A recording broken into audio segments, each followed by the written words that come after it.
अस्सलामुअलैकुम सामीन 11 जुमादल ऊला की तारीख शुरू हो चुकी है। 2 नवंबर है। खबर का उन्वान है राजस्थान में बड़ा हादसा, 15 लोगों की मौत। खबर सुनिए। राजस्थान के ज़िला फलौदी के थाना मतोड़ा इलाके में भारतमाला एक्सप्रेस वे पर आज इतवार के दिन देर शाम एक दर्दनाक सड़क हादसा हो गया है।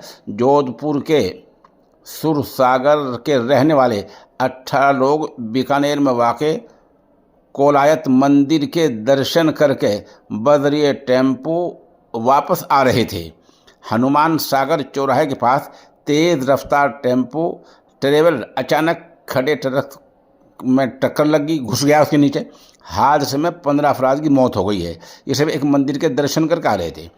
फलौदी के पुलिस कप्तान कुंदन कंवरिया ने हादसे में मरने वालों की तस्दीक कर दी है। उन्होंने कहा कि हादसे में 15 लोगों की मौके पर ही मौत हो गई है।